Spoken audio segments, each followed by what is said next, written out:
Euh, Bonjour, chère assistance. C'est d'organiser aujourd'hui cette conférence internationale autour de la thématique unique de la crise pandémique de coronavirus dans le cadre de notre laboratoire de recherche en économie, gestion et société et de l'EST, certainement de MECNES, donc l'École supérieure de technologie de MECNES et sous les auspices de l'Université Moulay Ismaïl. Alors, en premier lieu, nous tenons à remercier tous les participants dans l'organisation de cette conférence et en particulier nous adressons nos vifs remerciements à notre cher directeur de l'École supérieure de technologie, M. Mohamed Bonnasser, qui ne cesse d'encourager ce genre d'initiative qui ne peut que consolider la recherche scientifique. Avec nous, on a des chercheurs, des spécialistes, des professeurs, même des professionnels qui vont traiter la thématique sous plusieurs angles et certainement dans différents champs disciplinaires. On a des sociologues, des gestionnaires, des économistes. Les retombées de cette pandémie et les retombées de ce conflit ne consomment plus comme ils le faisaient avant. Raison pour laquelle nous avons actuellement, il s'agit d'une crise relativement entre parenthèses, on parle de récession économique, on parle de crise financière, les pays pétroliers ont connu leur crise également à leur façon, les producteurs ont connu leur crise, le système informel, le secteur informel a connu aussi sa crise, et par conséquent, je crois que les débats que vous allez avoir qu'ils le sont et qu'il alternative. Donc, pour ma part, est intitulé تأملات حول السياسة الجبائية والمالية العام بالمغرب ما بعد جائحة كورونا. إذا المداخلة تعتبر أزمة جائحة كورونا بالأزمة العالمية الشاملة التي تمثل تحديا بالنسبة لجميع الدول التي يمكن أن تضطر في وقت نفسه لمواجهتها منفردة دون انتظار مساعدة دول أخرى. إذا ومن بين أوجه التشابه بين الأزمة الراهنة أي كوفيد 19 المترتبة على انتشار جائحة كورونا وما بين أزمة 1929 إذا بالنسبة للدروس المستخلصة بالنسبة للمغرب وهو أن كشفت المستور أي أظهرت حقيقة هشاشة الاقتصاد الوطني واستحال ظاهرة القطاع الغير مهيكل الفورميل الهشاشة الاجتماعية بسبب الاجتماعية وكشفت كذلك عن وجود كفاءات مغربية لا في الإدارة على مستوى المنظومة الصحية وأعادت الاعتبار للمرفق العمومي أو للخدمة العمومية والتأكيد على أهمية الدولة في تحقيق التنمية.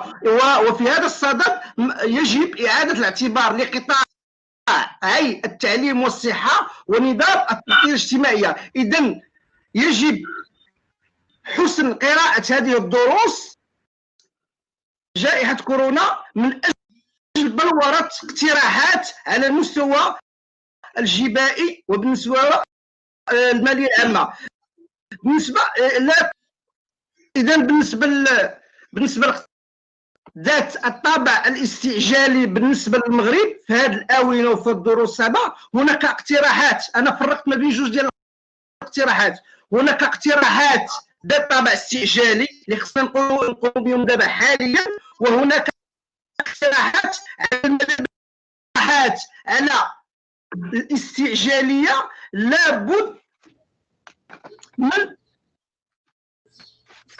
للدولة أو لصناع القرار الجبائي والمالي من اعتماد مشروع قانون مالية تعديلي لإعادة النظر في منظومة الموارد ونفقة الدولة وإعداد إطار جبائي ينسجم مع الظرفية الاستثنائية للجائحة ويتيح موارد إضافية. على مستوى الميزانية أو المالية العامة أو نيفو البيدجي يجب اعتماد مقاربات مالية متجددة على المدى القريب يمكن ان تتحقق باعتماد عجز ديال الميزانيه لمده سنتين بهدف تمويل الاحتياجات الوطنيه وضمان مناصب الشغل والانعاش الاقتصادي. اوتوموندي لاننا جينا نرجعوا التاريخ بان من بعد الازمه ديال 1929 كينز تيقول لك بان خصنا نمولوا فاش كانت الازمه خصنا نمولوا ان التدخل ديال الدوله خصنا نمولوا بالعجز.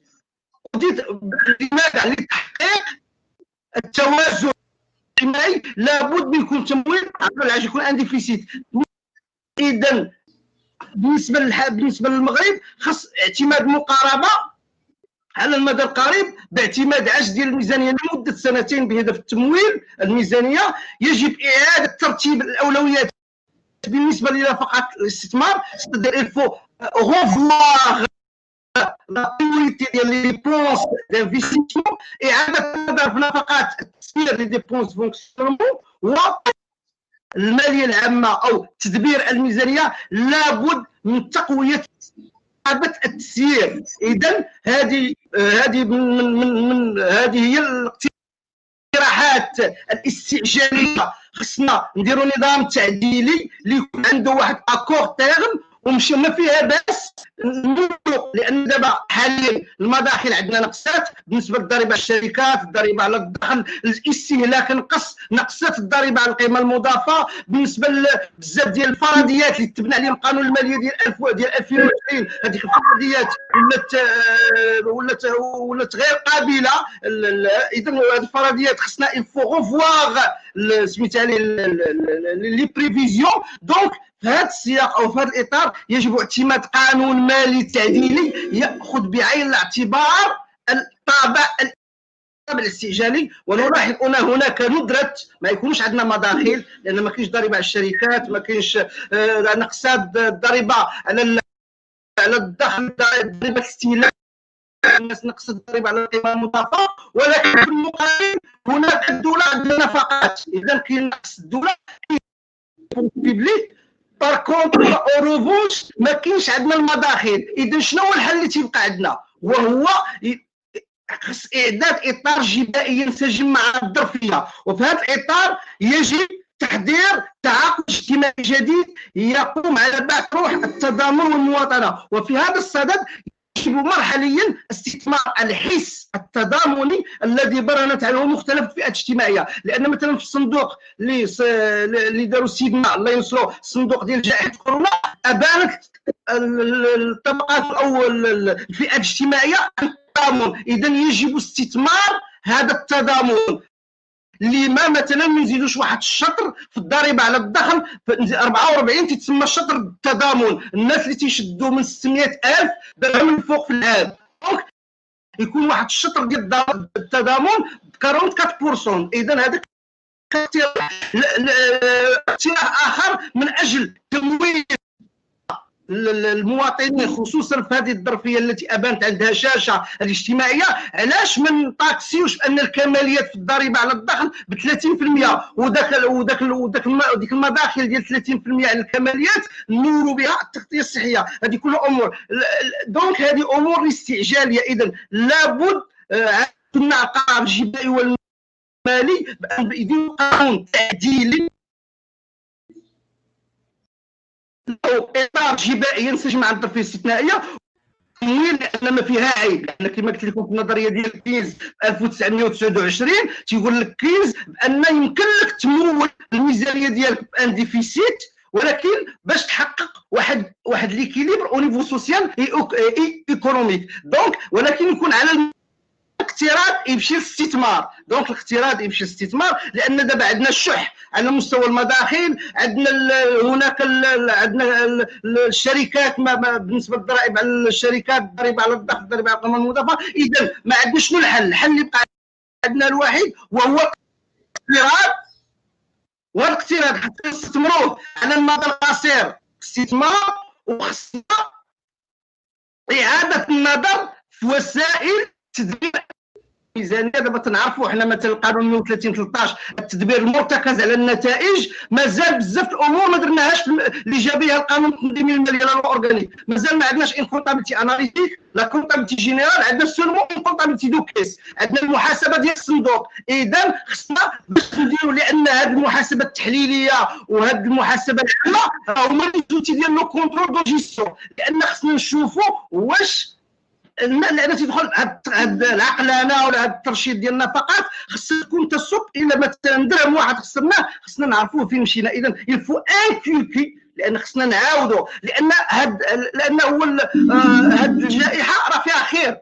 هاد الجائحه فيها خير لان وراتنا وجهنا في المرايه في المرآة، لان هاد الجائحه كوم اميغوا وراتنا الهشاشه الاقتصاد، وراتنا الهشاشه الاجتماع. وهاد الجائحه قالت لنا بان كاع هذوك الاصلاحات اللي كنا تنأجروا نباشروا الاصلاحات. دونك هذا كل ما يخص المقترحات على الاستعجاليه. بالنسبه للمقترحات او الحلول المقترحه على المدى البعيد، انا اقترح ان التحولات ما بعد جائحه كورونا تستوجب على صناع القرار الجبائي البحث عن حلول لبناء يضمن مستقبل النمو والاستقرار وتحقيق رفاهيه افراد المجتمع، وذلك عن طريق وسطروا نظام ضريبي منصف وعادل يضمن السياده الماليه، لا سوفرانتي فينونسيير. الا كان عندك تتمول الميزانيه ديالك من مصدر جبائي تكون عندك سياده جبائيه، سياده ماليه، سياده اقتصاديه، وسياده سياسيه. لان هذا هو خصنا وخصوصا لان كما تنقولوا تاخرنا على اصلاح جذري. خص تكون عندنا سياسه جبائيه هيكليه، خص تكون عندنا استراتيجيه جبائيه، لان ما تكونش، لان ما تبقاش واحد الامن الجبائي الملزم والمواطن، والامن الجبائي راه مثلهم كالامن الغذائي، كالامن الصحي، تكون عندنا امن جبائي. لا بغينا الرفع من المردوديه ديال المداخل، لان دابا خصنا نمولوا المداخل ديالنا على المدى البعيد عن طريق مصدر جبائي سيادي لاعطاء السياده الماليه والسياده الاقتصاديه والسياده الجبائيه. هناك شق ثاني، لابد من اصلاح اي البعد الترابي، لابد من اصلاح الجبايات المحليه. لماذا؟ لان دابا ولينا تنفكروا اننا تكون عندنا دوله مركزيه وانتقلنا الى الدوله الترابيه، والدوله الترابيه لابد من جبايه ترابيه. اذا في هذا الصدد لابد اعاده النظر وبطريقه اعاده النظر الجبايات الماليه لكي تحقق العداله المجاليه، والعداله المجاليه والعداله الفوارق المجاليه لنجاح نظام ضريبي منصف وعادل وجبايات تستجيب لمتطلبات التنميه الترابيه وتقلص الفوارق المجاليه.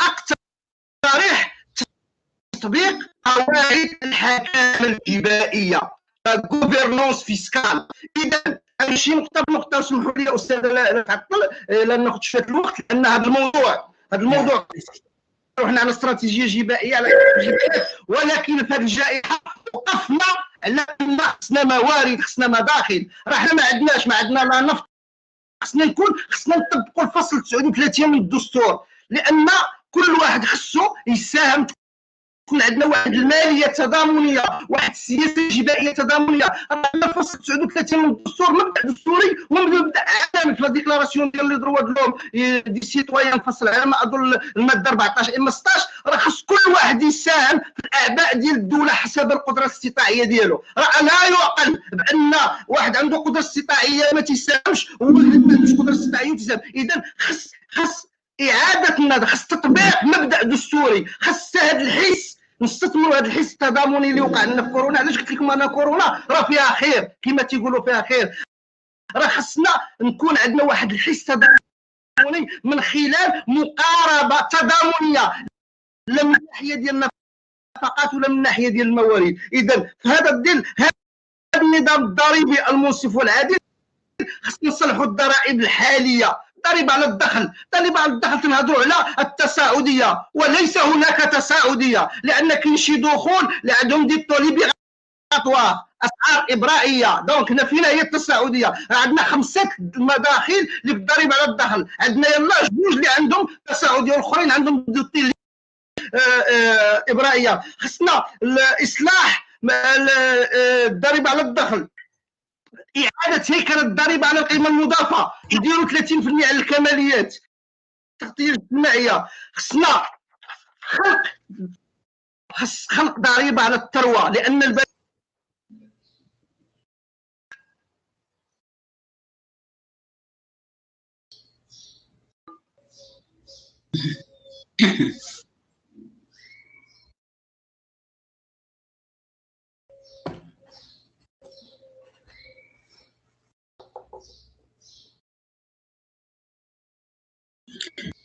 أستاذ جناح، لأننا متشوقون إلى إنهاء المداخلة. Il y avait beaucoup de recommandations données par notre cher professeur au sujet de la gestion des finances publiques, au sujet des réformes qu'il faut appliquer. Et certes, on a appris beaucoup de leçons avec. Il a présenté des propositions donc, sur le plan de la politique budgétaire. Donc, on vous écoute, hein, Monsieur Jnah. toujours رحنا متلهفون إلى إكمال المداخلة. ما كملش استاذ سميح، مازال ما كملش.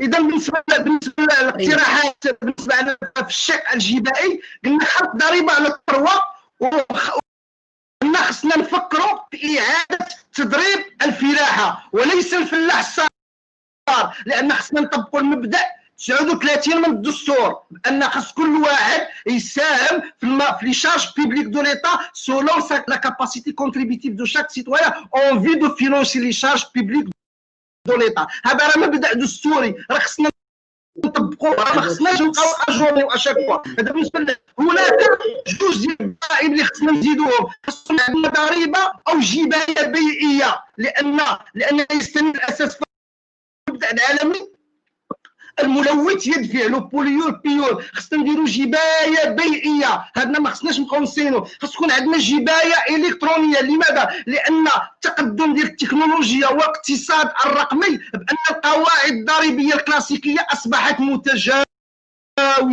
في هذا الصدد لابد من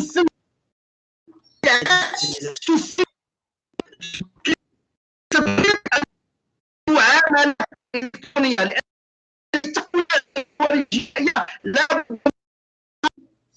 اذا خلق ضريبه على الثروه، خلق جبايه بالنسبه للقطاع الفلاحي واخص كبار الفلاحين من اجل العمل بمبدا 39 ديال الدستور، خلق جبايه بيئيه وخلق جبايه الكترونيه.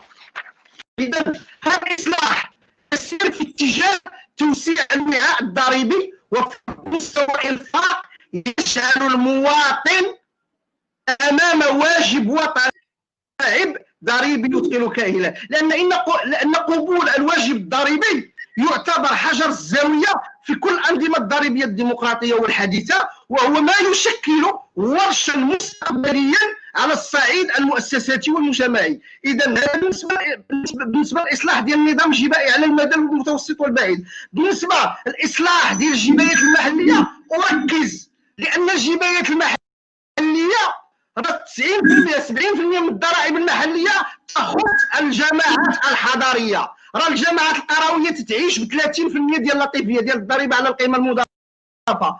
خصنا الفو ميتر اون بلاص، سمحوا لي بارفو تنهضر شويه بالفرنسيه، راه خصنا عندنا فينونسيير اي فيسكال اوريزونتال اي فيرتيكال اونتر ليتا اي لي كوليكتيفيتي تيريتوريال اونتر لي كوليكتيفيتي تيريتوريال لي ريجيون ريش اي لي ريجيون بور. لان راه البعد الترابي ديال النموذج التنموي المأمول راه خصنا نفكروا، راه خص اعاده توزيع الدوله وما بين الجماعات الترابيه اللي كي نقلص من الفوارق المجاليه وارساء العداله الترابيه. اذا لنجاح هذا الورش الاصلاح الجبائي لا المحلي ولا الوطني لابد من تطبيق الحكام الجبائيه. علاش الحكام الجبائيه؟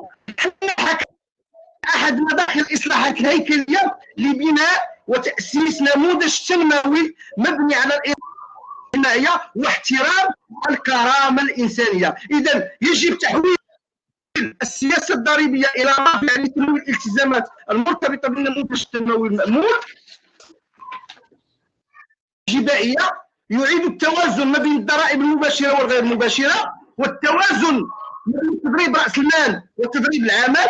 عقلا الاعفاءات الجبائيه لي ديبونس فيسكال خاص يكون واحد الكيد شارج، خاص يكون واحد التعاقد ما بين البنوك اللي ياخذوا النفقه الجبائيه، خاص يكون في اهداف. تبدا العداله الجبائيه، لاننا ديما تنقولها في جميع بكل تواضع بان العداله الجبائيه هي التي تكون كركيزه اساسيه لتقويه موارد الدوله، لان جا كل واحد يخلص خاطر بالقدره الاستطاعيه راه الفلوس غتكون عند الدوله. اذا راه العداله الجبائيه خصها تكون كرهان استراتيجي في السياسه الجبائيه المغربيه، لان هذه العداله الجبائيه من اهم المبادئ التي تقوم عليها التشريعات الجبائيه المعاصره، والتي يعد السبب الرئيسي لنجاح سياسه الدوله. اذا في البيئه النفسيه وهنا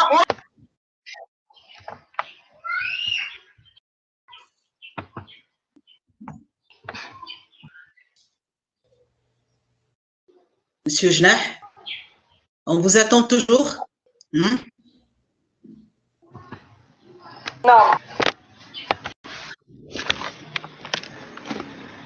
متلهفون للخاتمة. هذه الخاتمة. La belle conclusion, si Jnah. Donc, il y avait beaucoup d'analyses établies à ce sujet. On se retrouve. Oui, Oustad. أستاذتي جملة أخيرة مقترحات لابد من إعادة للدولة لو نوفو غول دولار، وهذا لن يتأتى سياسيا. لماذا؟ لأن الحل أسطر عليها، لأن الحل ينطلق من السياسة وليس الاقتصاد، أي ضرورة وجود توفر إرادة سياسية تقوم بإصلاحات جذرية. وشكرا على إنصاتكم، وأطلق الكلمة بالأستاذة شكرا. شكرا أستاذ. كانت مداخلة شيقة شيقة مليئة بالدروس، فهي تأملات ودروس في نفس الوقت. نشكرك جزيل الشكر على المساهمة القيمة والتي عهدناها فيك. فكان نحاول ان شاء الله نعطي ان بوتي ريزومي فرونسي لان تنشوف معايا بعض الاساتذه اللي التحقوا بنا. دونك bienvenue cher professeur monsieur Boubakri. Bonjour. Vous êtes là. Bonjour. Oui, comment allez-vous? Alors, ça va très bien. Oui, donc soyez le bienvenu. Donc, vous comprenez l'arabe, je vais donner une petite... Merci. Donc, avec nous, M. Boubaker de la Faculté des sciences économiques et de gestion de UND du Cameroun, bien sûr. Et certainement, il a aussi une intervention avec nous ce matin. Il a préféré nous envoyer son intervention via une belle vidéo. Donc, on va essayer de la diffuser si jamais. Mais quand même,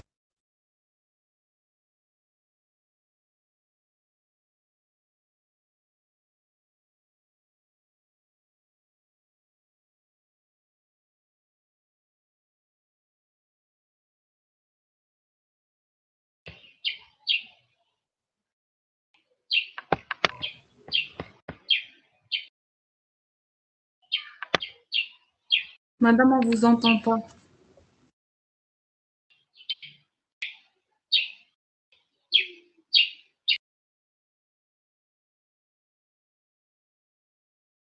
pardon?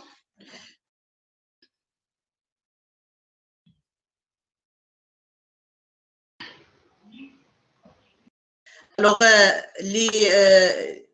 للإحاطة بما جاء في مداخلة الأستاذ سي جناح دائما عهدنا فيه يعني أنه كي يعطينا بعض الدروس من خلال تحليل، من خلال تأملات في مجال المالية وفي مجال لي فينانس بوبليك. فغادي نحاول نعطي واحد الريزومي اللي غادي يكون ان شاء الله مقتضى في هذا الشأن هذا ويكون اون فرونسي حتى تعم الفائده، sachant qu'on a avec nous des invités qui sont nos voisins donc du Cameroun. Donc je donnerai disons un petit résumé en français au sujet de l'intervention de notre professeur. Alors c'est vrai, monsieur Jnah, après une petite analyse au sujet de la crise, au sujet de ses différents effets, il a essayé donc de décortiquer les différentes réformes qui sont appliquées à l'échelle du Maroc au sujet de ces politiques budgétaires. Alors, comme on le sait toujours, la politique budgétaire au Maroc a connu beaucoup de réformes.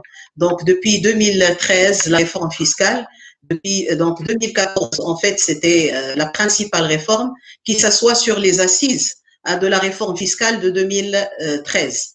Et à ce titre, on a insisté sur pas mal de choses. On a insisté sur donc l'établissement de l'équité fiscale. Quand on parle de l'équité, c'est le fait donc d'imposer un certain ensemble d'impôts ou bien de taxes et de pouvoir pousser le contribuable à participer en fonction de sa capacité contributive. Donc un des principes de la Constitution au Maroc. Et il y a encore d'autres principes, le principe donc de mobilisation, de promotion de l'entrepreneuriat, de l'emploi, le fait aussi d'essayer de, à travers ces réformes, c'était un autre but, celui de l'amélioration de la relation entre le contribuable et l'administration fiscale. Et ici, on cible pas mal de principes, c'est l'efficacité, c'est la justice, etc. Donc, monsieur Jnah met l'accent sur ce long chemin. Et on a toujours insisté à améliorer la gestion des finances publiques, sachant qu'on a un très grand déficit budgétaire qui est à hauteur de 33% lié au déficit courant et d'où le recours à l'emprunt pour subvenir aux besoins, bien sûr, de financement des dépenses publiques. Alors, à travers la crise, on a compris beaucoup de leçons. C'est qu'il faut aussi impliquer les différents agents économiques à participer au financement. Donc, c'est vrai, on parle d'une grande pression fiscale au Maroc en matière de la fiscalisation d'un ensemble de domaines, donc à travers notamment les trois principaux impôts, à savoir l'impôt sur les sociétés, la TVA, aussi la TVA et l'IR, l'impôt sur le revenu. Mais malgré tout, notre cher professeur, il propose aussi l'institutionnalisation d'un ensemble d'impôts, notamment des secteurs qui échappent au fisc. Il y a des activités qui ne sont pas imposées, donc les activités informelles. Parfois, il y a des fortunes, parfois, il y a des revenus qui échappent au fisc. Donc, on a intérêt à imposer pour pouvoir servir le social. Ici, donc, il y a un grand appel pour servir le social, servir les agents démunis à travers un bon apport des recettes fiscales qui sont excédentaires. Aussi, le rôle, c'est sûr, c'est un rôle de l'État en s'inspirant de l'ancien modèle, c'est le modèle, je dirais, keynésien, donc toujours qui reste un modèle classique et néoclassique, mais il demande une intervention de l'État, un engagement de l'État pour subvenir aux besoins des agents démunis surtout. Et donc, on peut penser à ce genre de gestion en mettant en place des objectifs dans le court terme pour les 2 ans, mais aussi d'autres objectifs dans le moyen et le long terme.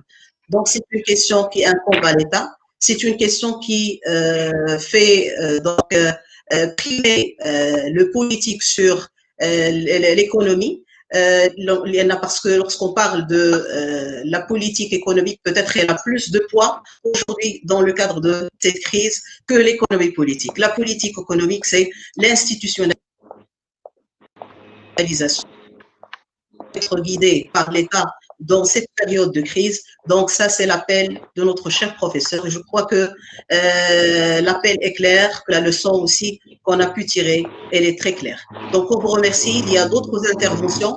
Je sais pas si le M. est là et il arrive à poursuivre aussi son intervention sur la stratégie d'industrie. Parce que finalement, quand on va agir d'une façon articulée. Il doit y avoir aussi une certaine cohérence entre les différentes politiques économiques. On ne peut pas uniquement se servir de la politique budgétaire sans qu'il y ait concordance vis-à-vis de la politique monétaire, vis-à-vis de la politique aussi du commerce extérieur. Donc, c'est un ensemble qu'il faut gérer. Alors, M. Merlot, je ne sais pas, est-ce que vous êtes là? M. Merlot?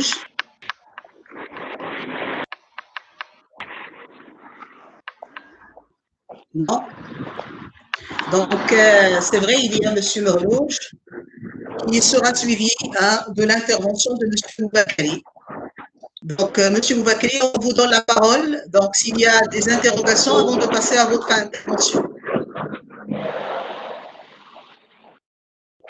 Ok, merci beaucoup, Madame le professeur, pour la parole donnée. Oui. Je ne sais pas si vous m'écoutez bien. Oui, très bien. Très bien, ça marche bien. Ok. Même très loin, même à distance, ça marche bien. De façon générale, par rapport à mon intervention, je pense relative à l'analyse des effets de la pandémie, comme sur la vidéo que je vous ai envoyée. J'insisterai beaucoup plus sur l'impact de cette pandémie du point de vue global. Est-ce qu'on l'a dit maintenant? D'accord.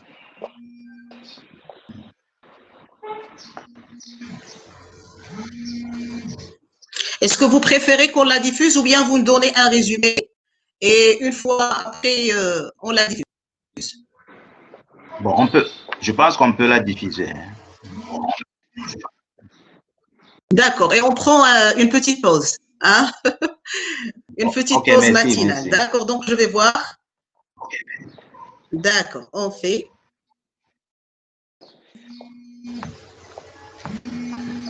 D'accord. Donc, l'intervention de M. Boubakari, qui est un professeur en management, elle touche un autre volet de l'activité économique en parlant donc de l'analyse des effets. Donc, en fait, ce sont des effets macroéconomiques, microéconomiques, de façon générale. Donc, c'est ce qu'on va voir à travers cette vidéo. Je ne sais pas, est-ce que le problème de son ne se posera pas, mais on va essayer. Mesdames et messieurs, bonjour. Moi, c'est Ben Boubakari, ancien chercheur à l'Université de Yaoundé au Cameroun. C'est un moment pour moi d'échanger aujourd'hui sur la pandémie qui sévit actuellement dans le monde et dont l'intérêt nous pousse à démontrer. Je profite d'ailleurs de l'occasion pour féliciter la collègue, Madame le professeur Rogladi Fatia, pour l'organisation de cette conférence internationale, mais aussi je la remercie pour m'avoir invité. Mon intervention porte sur l'analyse des effets de cette pandémie. Mon exposé sera structuré de la manière suivante. Dans un premier temps, je vais présenter l'introduction. Ensuite, je survolerai la situation actuelle de cette pandémie. Après, je m'attarderai sur ses conséquences. Et enfin, je dégagerai quelques enseignements à venir pour cette pandémie.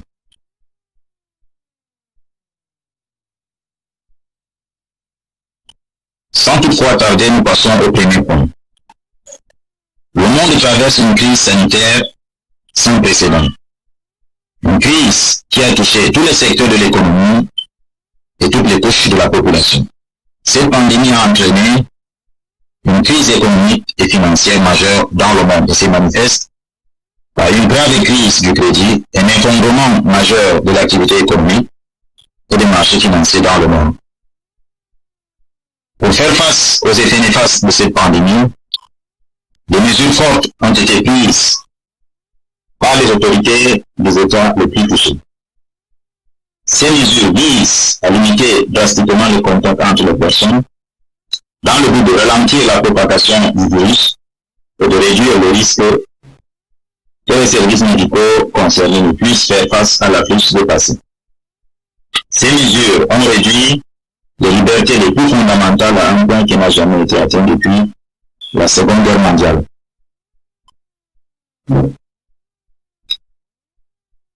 Cependant, malgré ces mesures barrières, il semble que cette pandémie ne cesse de se propager. Et pire encore, certaines de ces mesures ont des répercussions sur le développement économique et social. Néanmoins, ces mesures prises constituent des moyens indispensables pour lutter contre cette pandémie au regard des menaces de plus en plus nombreuses qui pèsent sur les pays touchés. Dès lors, la préoccupation de la présente étude est celle de savoir quelles sont les conséquences réelles de cette pandémie de coronavirus sur le développement socio-économique et environnemental dans le monde et quelles leçons pouvons-nous en tirer. Nous passons à présent au 12e point. La situation de la pandémie de coronavirus dans le monde est très alarmante. En effet, en date du 26 mai 2020, on dénombre environ 6,6 millions de cas confirmés, dont près de 2 300 000 des cas de guérison et plus de 350 000 cas de décès.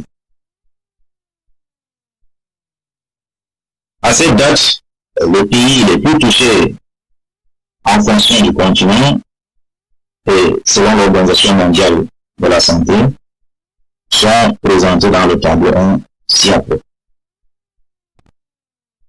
Nous pouvons constater, en observant ce tableau, que le pays le plus touché est les États-Unis. Cette situation, telle que nous la voyons, a amené la plupart des pays à mettre en place des mesures restrictives afin de limiter la pandémie et de limiter le nombre de victimes. Parmi les mesures restrictives, on note le confinement, la distanciation sociale, la suspension du trafic aérien pour réduire la mobilité à l'échelle mondiale à court terme. Cependant, ces mesures restrictives ont un impact socio-économique et environnemental important, ce qui fait l'objet de notre troisième point.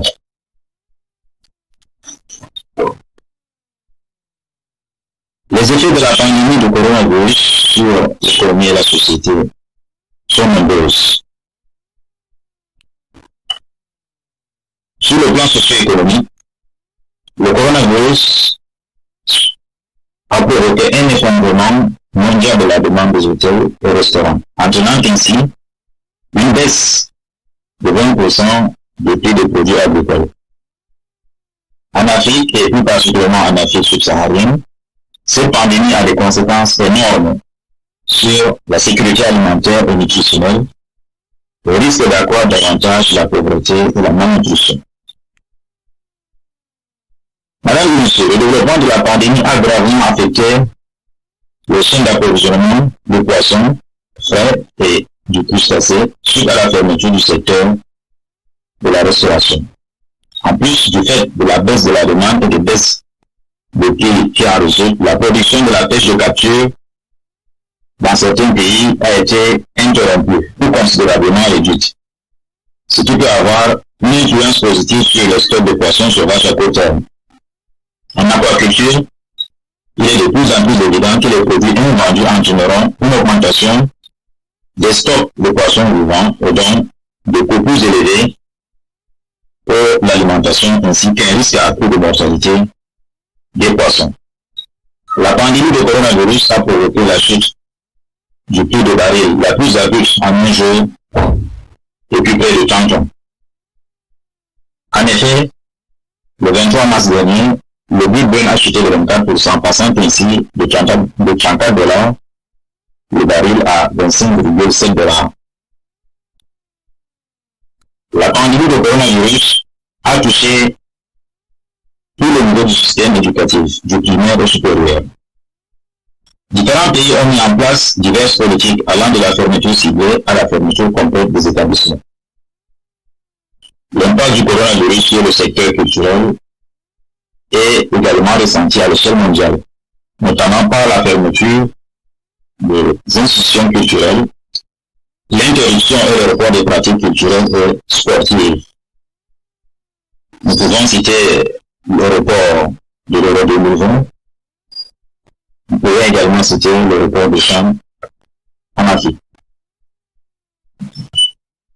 Le coronavirus a touché des communautés, des entreprises et des organisations à l'échelle mondiale, affectant par inadvertance le marché financier. Tous les marchés boursiers mondiaux ont chuté de façon spectaculaire, alimentant ainsi un environnement volatile avec des niveaux de liquidité critiques. La pandémie de coronavirus a posé un défi sans précédent au système de santé du monde entier. Les coûts élevés des soins de santé, les pénuries d'équipements de protection et le faible nombre de lits, des appareils de ventilation adaptés de soins intensifs, pour ne citer que ceci. La pandémie de coronavirus a touché gravement les secteurs de l'hôtellerie, du tourisme et de l'aviation civile.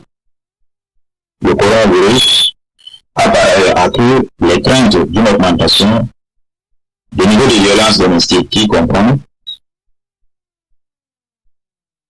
les violences physiques et émotionnelles. En effet, durant cette période du confinement, les personnes vulnérables sont plus exposées aux abus et qu'il leur est plus difficile de demander de l'aide. Le secteur des produits alimentaires a été mis à rude épreuve en raison de la panique des gens qui achètent et stockent des aliments. Cela a créé les pénuries de produits alimentaires tels que les pâtes alimentaires, le riz et les légumes en conserve. En Afrique, comme partout ailleurs dans le monde, cette pandémie a augmenté le niveau d'endettement de la plupart des États. En fait, selon le Fonds monétaire international, la plupart des pays africains touchés par cette pandémie ont recouru à un emprunt dont le montant varie entre 4 et 3 millions de dollars, ce qui impactera à coup sûr le niveau de la croissance économique de ces différents pays. Le coronavirus n'a pas que seulement des conséquences socio-économiques, mais, comme nous l'avons dit, cette pandémie a également des conséquences sur le plan environnemental. Cependant, du point de vue environnemental, les conséquences sont de deux ordres, aussi bien positives et négatives. Comme conséquence positive, le confinement a drastiquement diminué la pollution dans les métropoles et les villes, partout dans le monde. La qualité de l'air s'est améliorée partout dans le monde. En Chine, premier foyer du coronavirus, les émissions de CO2 ont diminué de 25%. Et l'amélioration de la qualité de l'air aurait permis de sauver la vie de 4000 enfants âgés de moins de 5 ans. Selon un rapport de la firme suisse Nikkei, la pollution de l'air en Wuhan aurait diminué de 44%. La pandémie a également eu des conséquences positives sur la vie sauvage. En effet, depuis le confinement, les animaux sauvages sont moins dérangés, moins chassés et moins braconnés. Comme conséquence négative, nous avons la quantité de déchets produits et l'énergie consommée. En effet, la quantité de déchets produits dans le monde a augmenté depuis le début de la pandémie. Rien qu'en Italie, par exemple, la dépense des locaux pour acheter des mandarines emballées a grimpé de 111%. Aux États-Unis, l'explosion des déchets médicaux a mis en danger plus de 467 000 éboueurs. En ce qui concerne l'énergie consommée, elle est en nette augmentation. La Corée du Sud connaît une augmentation de jeux vidéo en ligne de 30%. La demande de la bande passante en Europe s'est aussi envolée de 40%. L'Allemagne a battu un record mondial avec un trafic Internet de 9,1 terabits par seconde. Mesdames et messieurs, nous passons au dernier point de notre exposé. Au terme de cette présentation, il convient de retenir que les conséquences de la pandémie de coronavirus sont nombreuses et affectent le fonctionnement de l'économie mondiale. Un certain nombre d'enseignements peuvent néanmoins être tirés, en commençant par nos opinions sur la santé et le bien public, sur le changement possible dans les relations entre la santé, l'économie et la politique. Pour faire face aux effets multiples causés par cette pandémie, nous devons évoluer vers une économie de meilleure qualité, donc un système économique de meilleure qualité qui respecte les valeurs humaines, qui nuira moins à la santé des personnes. En effet, la santé et le bien-être pourraient devenir un moteur de nouveau développement. Depuis les années 80, du fait des politiques néolibérales, les pays développés ont connu une forte augmentation des disparités de revenus et de richesses. La réduction des inégalités économiques permettrait de réduire les disparités de santé. En même temps, une meilleure protection de la santé universelle et égalitaire réduirait considérablement le coût de la santé et du bien-être public. Nous pensons également au maintien d'hygiène personnelle et des individus. En effet, pratiquer de bonnes mesures d'hygiène dans les hôpitaux, les écoles et autres lieux publics pourrait réduire considérablement la propagation de la pandémie et ainsi éliminer de nouveaux contagions. Nous avons également pensé à l'émergence du télétravail. En effet, travailler à distance ou à domicile en utilisant des technologies modernes telles que la visioconférence, le système VPN, le cloud, permettra en fait de rendre l'environnement de travail flexible et minimiser la consommation de ressources naturelles telles que le gaz, l'essence, le diesel et réduire par là même le trafic et la pollution. Mesdames et messieurs, le coronavirus n'est pas et seulement une malédiction pour l'humanité. Il est aussi une chance pour nous d'améliorer nos installations et nos infrastructures de soins de santé et surtout d'apprendre à être plus prêts pour les prochaines crises d'urgence. Ainsi, la pandémie du coronavirus a réitéré l'importance d'un dicton mieux vaut prévenir que guérir et a préparé psychologiquement l'humanité à combattre cette pandémie, mais aussi elle a révélé des points faibles dans notre façon de penser la santé et de riposter à une pandémie. Sur ce, mesdames et messieurs, je vous remercie pour votre aimable attention.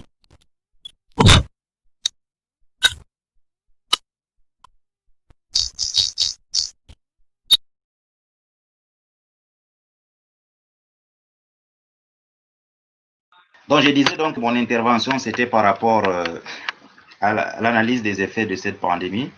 Je me suis attardé sur 2 points, du point de vue socio-économique et du point de vue environnemental. Du point de vue socio-économique, nous avons cité un certain nombre d'impacts, notamment l'effondrement mondial de la demande des hôtels, des restaurants.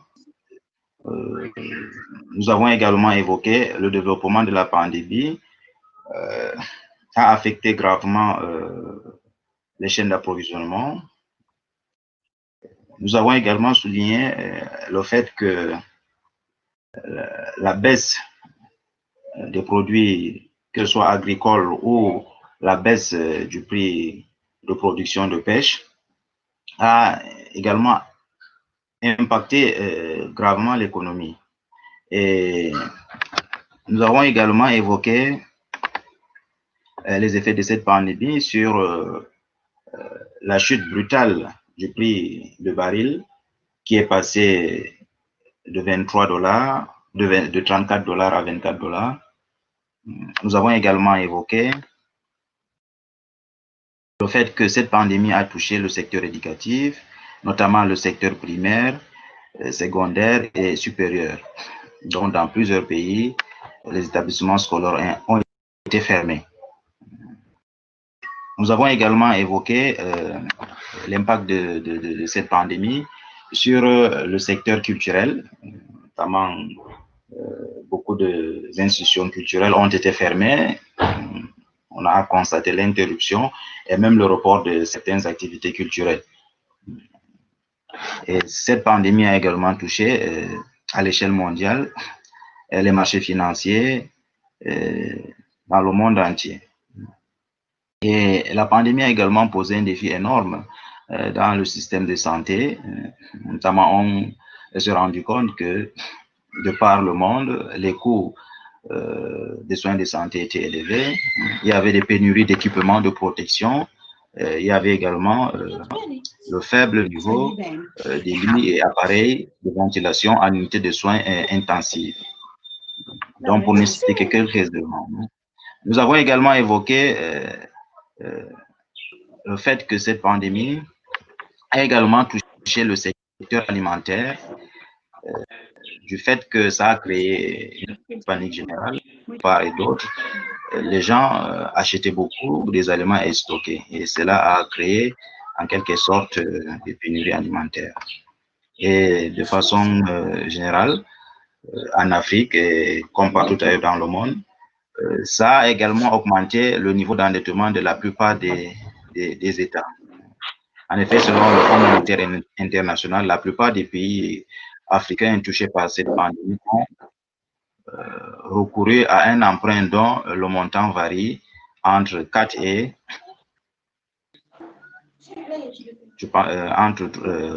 millions et 3 000 millions de dollars, ce qui impacte réellement l'endettement.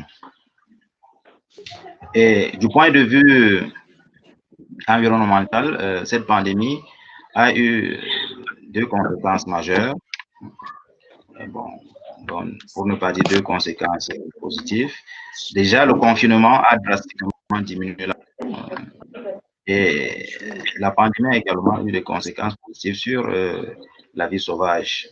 Donc, le confinement a en quelque sorte réduit ou n'a pas impacté beaucoup plus des animaux. Donc, les animaux sauvages étaient moins dérangés en quelque sorte. Donc, en ce qui concerne ma communication, elle s'intitule Innovation et flexibilité industrielle, bilan et perspective. À titre de sommaire, j'ai mis l'accent sur 4 ou 5 points essentiels. D'abord, dans le cadre d'une introduction, je vais discuter le contexte dans lequel nous allons analyser cette innovation ou ces innovations au pluriel et la flexibilité au niveau de certains secteurs industriels. Aussi, je vais dresser un bilan bien que provisoire, mais il concerne les 4 derniers mois de confinement et d'en tirer, à partir de ce bilan, quelques perspectives en ce qui concerne la situation ou, si vous voulez, après le déconfinement. En ce qui concerne le contexte, nous avons déjà 4 mois de retard en ce qui concerne les activités économiques, ce qui va de soi, il y a une perte ou un recul au moins d'un tiers des activités sur tous les plans, y compris la collecte des impôts, comme Sejnach l'a soulevé tout à l'heure. Donc, il y a énormément de gaps au niveau des différentes activités, à l'exception, bien sûr, de certains secteurs qui ont continué à travailler au même rythme. Sinon, ils ont déploré les mêmes ressources ou autres ressources pour avoir une flexibilité dans le but à la fois de répondre aux besoins locaux exigés par la situation de Covid-19 et en partie, bon, je ne sais pas qu'est-ce que c'est.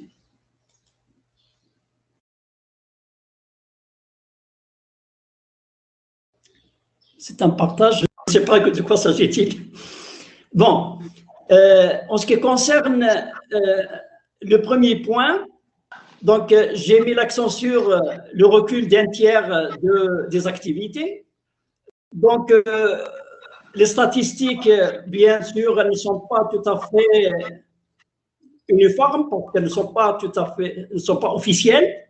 Donc, les uns et les autres, à travers les journaux, les publications, on parle au niveau même, selon le FMI, qu'il y aurait une récession au moins de 10%. Mais 10% qui va entraîner c'est-à-dire d'autres récessions en parallèle concernant les secteurs en amont et en aval, concernant chaque secteur économique. Un tiers, ça veut dire que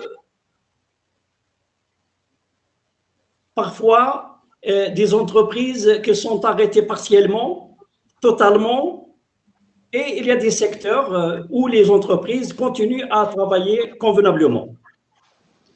En ce qui concerne le premier point, c'est-à-dire l'innovation, vous l'avez certainement constaté en ce qui concerne, d'abord je vais parler au niveau de la stratégie ou des moyens déployés pour faire face à une telle situation de crise.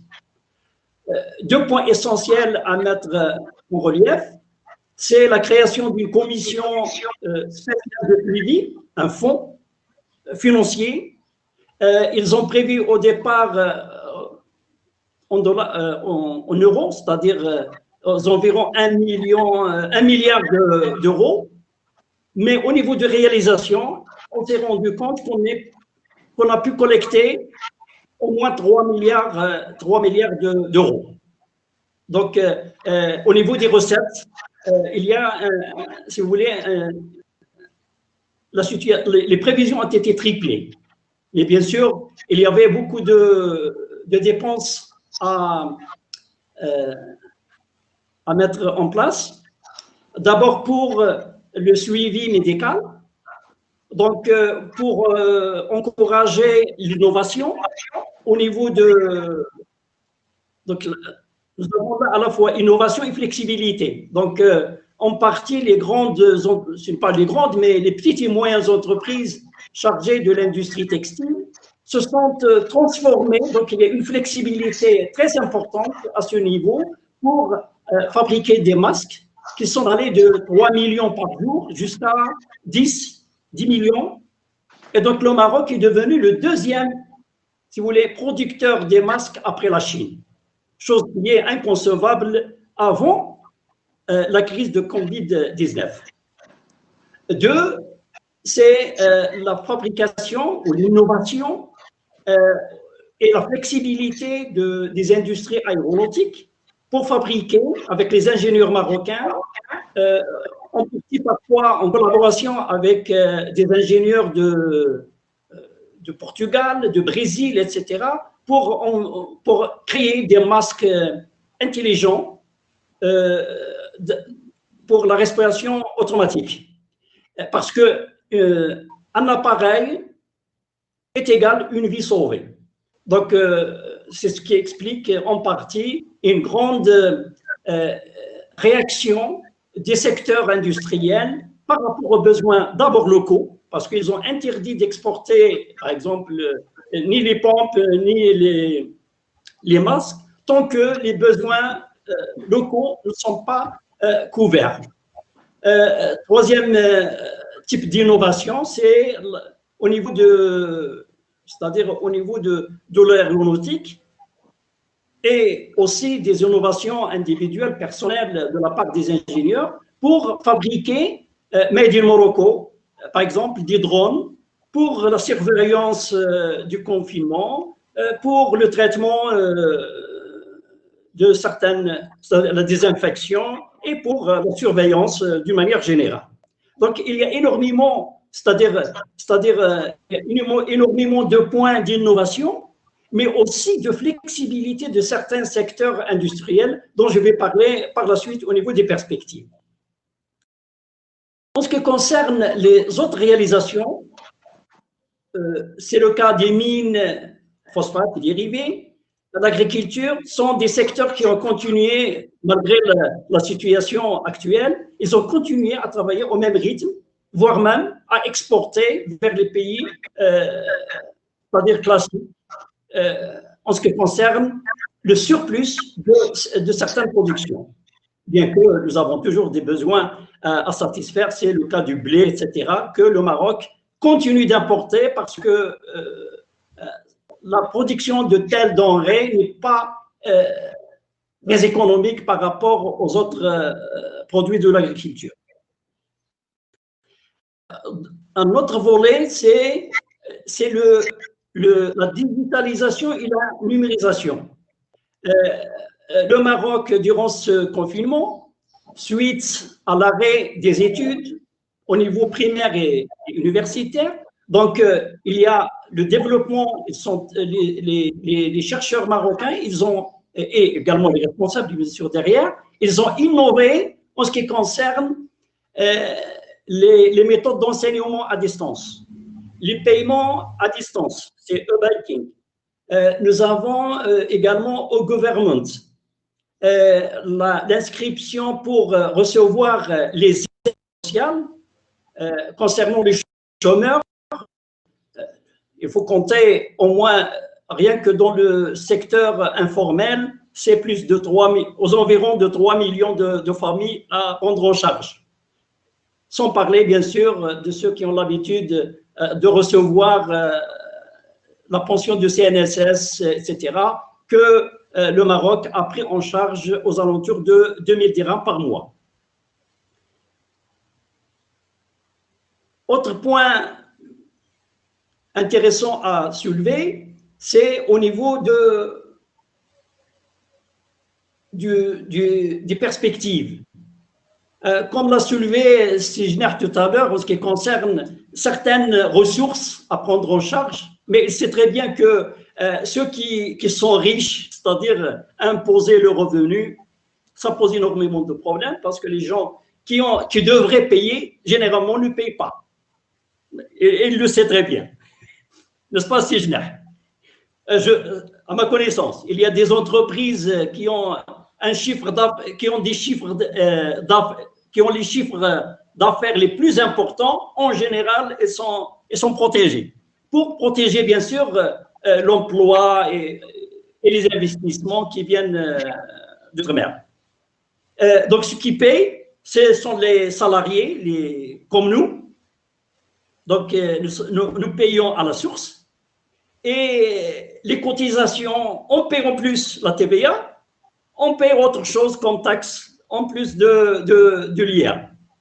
Mais ce qui devrait normalement payer, c'est-à-dire un impôt sur le revenu véritable hérité, l'héritage, généralement, ils ne payent pas. Donc, au niveau des perspectives, pour tirer des leçons et d'être en adéquation avec le titre même de cette webinaire, c'est d'abord de repenser notre enseignement. On fait partie. Donc, un enseignement hybride, l'étudiant doit être dès le départ inscrit à la fois au niveau de l'école, au niveau de l'université et sur la plateforme pour suivre les enseignements. des compléments d'enseignement. Donc, il y a un présentiel qui est obligatoire, mais en parallèle, on devrait se baser aussi sur le partage des ressources, les ouvrages, les livres, les TD, les TP, etc., les exercices à remettre dans les délais, mais de manière, c'est-à-dire indirecte, à distance. Le e-government, au lieu de perdre son temps à passer d'un guichet à un autre, il est préférable maintenant de passer à e-government généralisé. Toute l'administration doit être numérisée. E-payment, donc au niveau des impôts, au niveau des déclarations des paiements, on devrait passer directement à téléphone pocket, banking pocket, et comme ça, tout le monde serait, c'est-à-dire il n'y aurait pas de fuite, si on veut vraiment, c'est-à-dire rendre les comptes. Aussi, en ce qui concerne la flexibilité et l'innovation, qui est en relation avec le titre même de ma communication, c'est que le secteur automobile, en cas de besoin, pourquoi ne pas y investir davantage pour qu'il soit à la fois utile pour les besoins civils, mais également militaires.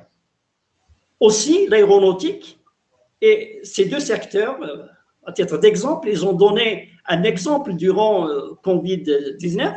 Pourquoi ne pas fabriquer des avions, des munitions, etc., à la fois, et bien sûr aussi les avions, pourquoi pas, en collaboration avec les autres usines qui sont déjà installées au Maroc, pour répondre à la fois aux besoins civils, mais aussi aux besoins militaires, parce que le Maroc, jusqu'à présent, il paye une facture très importante et qui pèse énormément et lourdement sur les finances publiques du Maroc.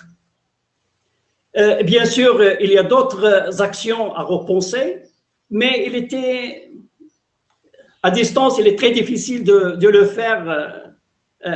C'est-à-dire, il était beaucoup plus intelligent il serait intelligent de revenir sur cette question et de la débattre en grand public. Et comme ça, il y aurait plus d'écho, plus de partage et plus de remise en cause des idées qui sont parfois trop optimistes.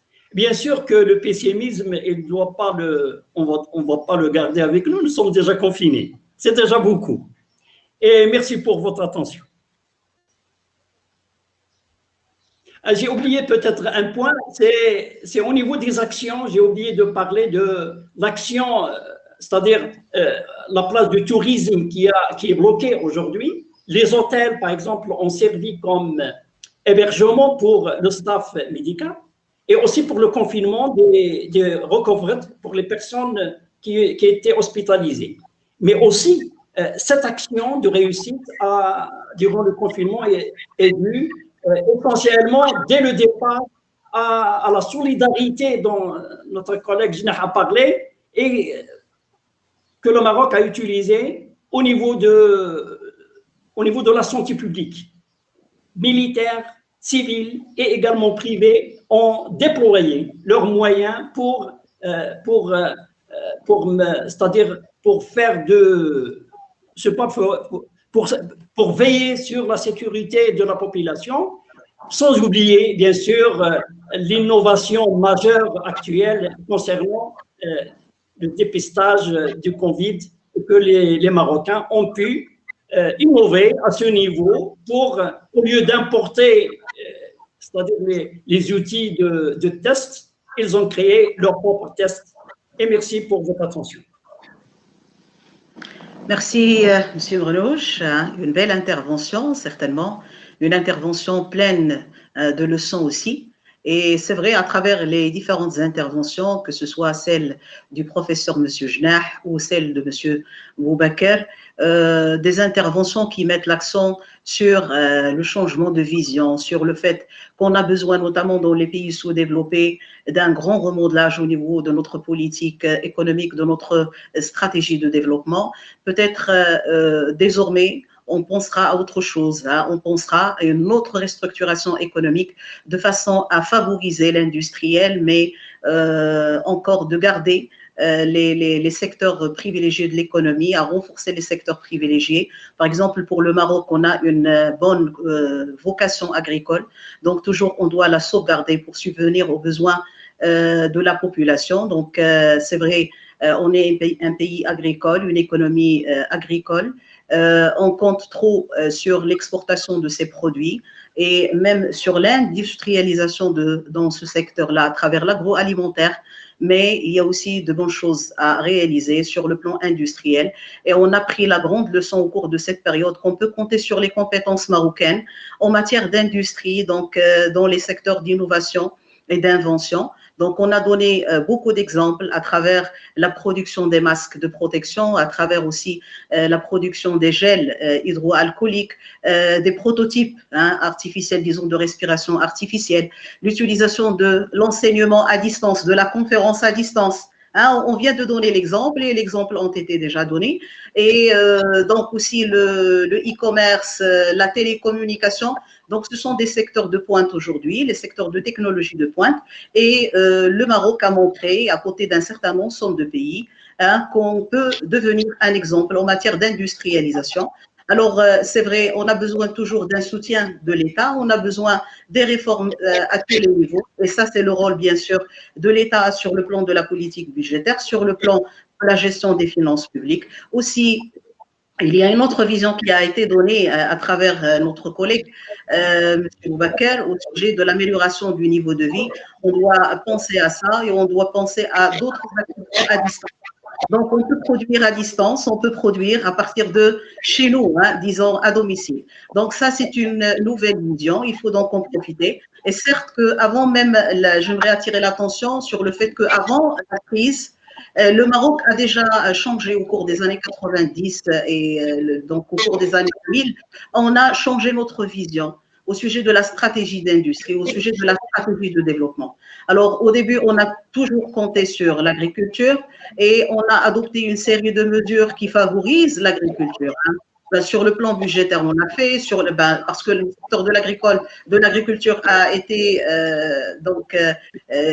loin de la fiscalisation. Donc, jusqu'à 2014, on a pensé à assurer ou à respecter ce principe de l'équité fiscale en imposant le secteur. Mais c'est vrai, le secteur a été très favorisé, même sur le plan de la politique monétaire. Au cours des années 80, on a adopté cette politique de crédit au profit des secteurs tournés vers l'export et donc au profit même de l'agroalimentaire. Alors aujourd'hui, les choses ont changé. On a commencé déjà sur le plan même de notre stratégie d'ouverture. On a focalisé aujourd'hui, on vient de focaliser les secteurs donc de la technologie de pointe, le secteur d'automobile, ce qu'on appelle les nouveaux produits, les nouveaux produits et les produits intermédiaires. Donc, on s'investit dans l'automobile, on s'investit dans la production des fibres et des câbles électriques, électroniques. Aussi, on le fait au sujet d'un certain ensemble de produits aussi nouveaux, par exemple dans les activités pharmaceutiques, dans les activités donc d'argent, en termes d'argent. Donc, il y a, disons, un bon changement dans l'orientation économique, dans l'orientation de la stratégie économique. Et ça, c'est un gain pour le Maroc. Donc, on doit toujours essayer de gagner le défi, de le gagner à travers une articulation des efforts, à travers l'implication de l'agent économique, et on peut le faire. Donc, l'industrie doit servir l'économie, doit servir aussi le social. C'est la grande leçon qu'il faut tirer, et à travers beaucoup de réformes à tous les niveaux. Donc, on vous remercie, Monsieur Merlouch. Donc, il y a de belles choses à dire. Et peut-être on peut lancer le débat après. Certainement pour toujours respecter le programme. Après Monsieur Merlouch, qui était programmé en premier lieu, vient Monsieur Boubakri. Donc, on a déjà donné sa petite présentation, à défaut de la vidéo qui ne marche pas au niveau de la diffusion, mais je vais voir à travers le montage comment je peux assurer le bon montage. Mais on a tiré aussi des conclusions au sujet de son intervention qui était tellement intéressante. Il y a des effets partout, donc positifs, négatifs. Il y a des mesures là où on se croise et il y a aussi de belles recommandations à travers son intervention, c'est le fait d'améliorer la qualité de vie et surtout assurer une certaine bonne répartition de la richesse à l'échelle nationale, à l'échelle internationale. Et encore la belle intervention de notre cher professeur, Monsieur Jnah, qu'on le trouve toujours à côté de nous. Et donc, c'était réussi au niveau des interprétations et au sujet des leçons tirées à travers la gestion de la crise sur le plan des finances publiques. On a aussi l'intervention de notre cher collègue tunisien, Monsieur Soltani Zouhir Mohamed. Je ne sais pas, est-ce qu'il a un problème au niveau de la connexion? Donc, il avait comme prévision, au niveau du programme, on a son intervention qui est aussi bonne. Il s'agit d'une intervention au sujet des effets sur l'offre et la demande. Ça, c'est très intéressant, donc des effets qui sont économiques. Mais on peut passer pour terminer par l'intervention de M. Anthony Chapman, donc de l'Australie. C'est un donc aussi professeur qui nous a fait gagner beaucoup d'articles au niveau de notre revue d'économie, gestion et de société. Et donc, son intervention aussi s'intitule « Repenser la sécurité alimentaire et sanitaire au regard du Covid-19, une alimentation locale pour une santé globale ». Une très belle intervention, donc je vais essayer de la diffuser. Certes, pour vous donner la biographie de notre cher professeur, c'est un maître de conférence en géographie et aménagement du territoire à l'Université de la Polynésie française à Tahiti. Et donc, on est honoré par la présence aussi des autres collègues qui sont d'ailleurs et qui viennent donc partout. Alors, je vais essayer de diffuser la vidéo. Mesdames, Messieurs, chers collègues, bonjour. Je me nomme Anthony Tchekemian, je suis maître de conférence en géographie et aménagement du territoire à l'Université de la Polynésie française et rattaché à l'UMR 241, écosystème insulaire océanien. Je tiens à remercier chaleureusement les organisateurs du colloque de me permettre d'intervenir en nous abrogeant des frontières et des temporalités. Et puis aussi pour leur réactivité, en nous proposant de nous exprimer sur les leçons à tirer de la pandémie du Covid-19 et les mesures que nous pourrions prendre à l'avenir. Bien entendu, je regrette de ne pas pouvoir être parmi vous, mais je serai ravi de pouvoir échanger par la suite. Alors, la pandémie de coronavirus, déclarée le 11 mars 2020 par l'OMS, conduit à penser que d'autres agents pathogènes pourraient se propager dans les années à venir. Depuis le XXIe siècle, 3 épidémies mortelles sont en effet survenues. Celles-ci se sont toutes propagées des animaux vers les communautés humaines. Alors, c'est le cas du SRAS-CoV apparu en 2003, du syndrome respiratoire du Moyen-Orient apparu en 2012, et puis, donc plus récemment, du SRAS-CoV-2 en 2019. Ces 3 épidémies proviennent d'habitats naturels, régionaux, et passent aux êtres humains par des animaux sauvages. C'est le cas, par exemple, de la chauve-souris et des pangolins. Donc 60% des maladies infectieuses mondiales sont en effet zoonotiques selon l'OMS. La chaîne de transmission se développe ensuite entre les humains. C'est-à-dire que l'épidémie se diffuse à travers des réseaux organisés, les voies de communication, des espaces ruraux et aussi urbains, les modes de transport de marchandises et de personnes, que ce soit à l'échelle locale et internationale. Donc dans de nombreuses régions du monde, les fortes densités de population poussent à l'extension des espaces cultivés. Donc gagnés par l'anthropisation, ces nouvelles terres agricoles deviennent finalement des points de contact entre la faune sauvage, les animaux d'élevage et les êtres humains. Et donc, cela accroît l'échange d'agents pathogènes. On établit dès lors un lien entre la déforestation, le développement de l'agro-industrie et la propagation de nouveaux germes, pour faire court. Les maladies forestières ne sont donc plus stoppées par les écosystèmes et ne sont plus freinées par les populations qui étaient installées donc dans les arrière-pays. Donc sans ces pare-feux immunitaires, les épidémies gagnent les grandes villes, se propagent et durent dans le temps. Les agents responsables de zoonoses d'origine agricole, favorisés plutôt par des facteurs humains, sont ainsi nombreux à rentrer dans la chaîne alimentaire. L'apparition de nouvelles maladies humaines, telles que le coronavirus, responsable du Covid-19, sont finalement le résultat de l'anéantissement des écosystèmes détruits pour faire place ou face à des monocultures intensives et industrielles. Alors, les épidémies se diffusent, on l'a vu, du rural au périurbain, pour ensuite gagner les villes et les métropoles. La mondialisation des échanges peut donc transformer une épidémie localisée en une pandémie. Et cela, non sans remettre en cause les habitudes alimentaires, par exemple, ou les pratiques culturelles des populations locales.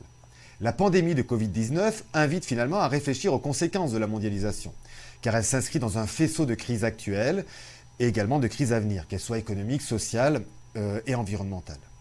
Une campagne sanitaire permettant d'éradiquer une telle pandémie s'avère en effet coûteuse. Les entreprises subissent le ralentissement de l'activité, ça entraîne également une récession économique malgré les aides engagées par les États. Les causes structurelles de cette pandémie, qui n'a rien d'une catastrophe naturelle inévitable, incitent à repenser la sécurité alimentaire et sanitaire sur le long terme. Pourquoi ? Notamment pour prévenir l'émergence de nouvelles maladies mortelles. Malgré le déconfinement, un retour au fonctionnement antérieur des circuits agroalimentaires internationaux semble peu probable à court terme. La crise sanitaire causée par le Covid-19 pourrait-elle alors influencer structurellement l'économie mondiale ? Sans imaginer qu'elle entraînerait une démondialisation, cette désorganisation des échanges pourrait-elle conduire à de plus graves crises sociales et alimentaires, telles qu'on a pu le voir en Italie ?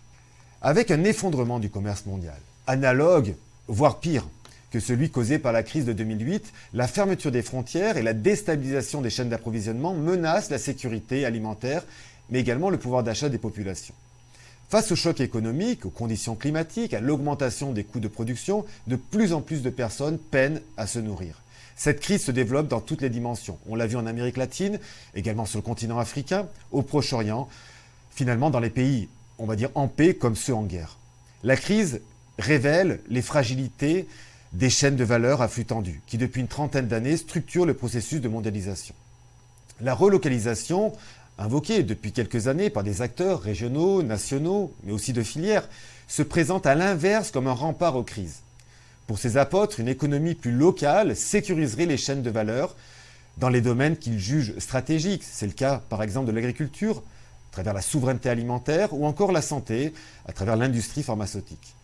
Des politiques publiques adaptées permettraient une relocalisation de ces secteurs, mais obligeraient finalement à modifier les règles du commerce international et les politiques d'investissement. Dans le contexte de la crise du Covid-19, l'État s'assurerait, par exemple, que les aides ou les appels publics ne serviraient pas à reconstruire le monde d'hier et qu'ils ne profiteraient pas aux entreprises produisant uniquement à l'étranger. De plus, le confinement imposé a pu être présenté comme une opportunité pour réduire l'impact négatif des activités humaines sur l'environnement. Dès lors, on peut réfléchir à des projets qui permettraient de réconcilier l'humanité et la nature et non plus de les opposer. Alors, les comportements collectifs, les implications dans des associations permettraient de recréer du lien social pour tendre vers des actions de plus en plus politiques afin de relever les défis à venir. La réponse ne peut en effet qu'être multiscalaire, articulant le local et le global sur plusieurs générations. Des liens sont donc à retisser entre l'humain et son antériorité, mais également entre l'individu et le collectif, et avec également les autres éléments biotiques, comme les plantes et les animaux. Se pose alors la question de la transcendance. Un discours porté par des scientifiques, des politiques, mais encore des essayistes, s'est ainsi imposé. L'urgence environnementale, l'urgence sociale, l'urgence économique devraient faire réagir. Alors pourtant, malgré de récentes victoires, comme l'emploi de pesticides ou la pollution au lisier, l'agro-industrie reste centrée sur la recherche de profit. On le voit à travers la délocalisation des entreprises, le changement des structures de gestion, la capitalisation, la sous-traitance, l'affermage, jusqu'au développement des États marchands. Pour revenir à la pandémie, il n'est que de constater la baisse des exigences pour une trentaine de produits estampillés, par exemple label rouge, ou des appellations d'origine protégée, ou encore des indications géographiques protégées. Pendant la crise sanitaire, le cahier des charges de ces labels alimentaires, est devenu moins exigeant, ce qui n'est pas sans conséquence sur la qualité des produits, encore sur le bien-être animal. Et cela n'apparaît pas, notamment sur les étiquettes. Donc ce manque d'information peut susciter de la défiance chez les consommateurs, même si toutes ces modifications sont consultables au journal officiel. Malgré tout, en plein confinement, le 22 avril 2020, à l'occasion d'un déplacement, le président Emmanuel Macron a remercié la Ferme France, qui assure l'autonomie alimentaire du pays, appelant les citoyens à renouer, je cite, avec ce beau pays qui est celui de nourrir la nation. Par ce message, le chef d'État a souligné l'importance de l'agriculture et notamment l'agriculture de proximité. Ces quelques mots du chef de l'État ne sont pas sans évoquer ceux de Maximilien de Béthune, nommé duc de Sully, pour qui labourage et pâturage étaient les deux mamelles de la France. Alors les nombreuses recherches et réformes qui ont suivi justement au XVIe et au XVIIe siècle, et accompagnés par Sully, ont frappé les esprits, au point d'être exaltés par le roman national élaboré sous la Troisième République, au XIXe siècle, notamment à travers les manuels scolaires qui nous ont finalement tous plus ou moins marqués. La célébrité de Sully illustre l'importance de l'agriculture dans l'identité française. Et justement, quand on s'intéresse à l'histoire, on constate qu'en France, en 1945, la population française était encore pour moitié constituée de paysans, et la campagne demeurait la source de la vie, la mère de la population, le recours de la patrie, tout au moins selon le général de Gaulle. Mais celui-ci reconnaissait lui-même que la situation avait évolué à partir des années 50, avec le plan Marshall, la mécanisation, l'arrivée de la chimie, et l'exode rural entamé dès la fin du 19e siècle, qui ont finalement bouleversé la sociologie, bouleversé l'économie et les paysages ruraux. Et puis aux conditions matérielles difficiles qui caractérisaient les campagnes françaises, succéda une période de prospérité appelée les 30 Glorieuses, où on voit là la modernisation des techniques agricoles, les financements européens et la fin de la reproduction sociale. C'est-à-dire que les enfants d'agriculteurs ne reprennent plus forcément la ferme familiale. Ces changements ont permis d'augmenter la productivité et d'élever le niveau de vie dans les campagnes françaises. Mais d'autres difficultés sont survenues. L'accélération de l'exode rural, également la baisse des prix agricoles consécutive à l'abondance alimentaire. Alors, dans ce contexte, la part consacrée à la nourriture dans le budget des Français n'a cessé de baisser, tandis qu'augmentait celle du logement, des transports, de la santé, mais aussi des loisirs. La mise en place de la politique agricole commune, à partir des années 62, a en outre complexifié les démarches pour les exploitants. Dans le cadre de l'application de cette politique agricole commune en France, les aides financières, mais également les aides techniques, quand elles sont mises en place, ont été d'amplitude variable selon les modes de production et aussi selon les départements. La réforme notamment de la PAC en 2003 a ainsi introduit la notion de conditionnalité. Les aides découplées sont désormais versées à condition que l'agriculteur respecte les bonnes pratiques agricoles et environnementales. Finalement, cette réforme a jeté les bases de la fin de la régulation et de la gestion des marchés. Donc, depuis la Seconde Guerre mondiale, le rapport des Français à la nourriture a profondément évolué. Avec l'apparition des grandes surfaces également dans les années 50, on a constaté finalement une rupture anthropologique. Les Français mangent de moins en moins ce qu'ils produisent, contrairement aux ruraux de jadis. Finalement, cette nourriture, elle est industrialisée, elle est uniformisée, et elle est donc de plus en plus transformée loin de ses consommateurs. Le supposé tocle terrien, parfois associé à l'identité de la France, selon Brodel, s'érode. Pourtant, face à la pandémie de Covid-19 et aux actions de la Ferme France, les valeurs agricoles reviennent au goût du jour. L'agriculture est à nouveau considérée socialement comme certains emplois jusque-là peu qualifiés et dévalorisés. C'est le cas des chauffeurs-livreurs, des caissiers, des éboueurs, des aides-soignants. Les Français donc reprennent conscience de l'importance et des difficultés du métier d'exploitant. Il n'est que de constater l'augmentation des prix des produits agricoles français jugés de qualité par rapport à la baisse de celui du pétrole, comme si finalement la société redéfinissait ses valeurs en fonction de ses besoins de première nécessité. Alors face à la crise sanitaire, les maraîchers français se sont donc organisés. Ils ont créé notamment davantage de circuits courts. Ils proposent aux consommateurs leur production sur des points retraits, des locaux d'association, des parkings et effectuent des livraisons à domicile.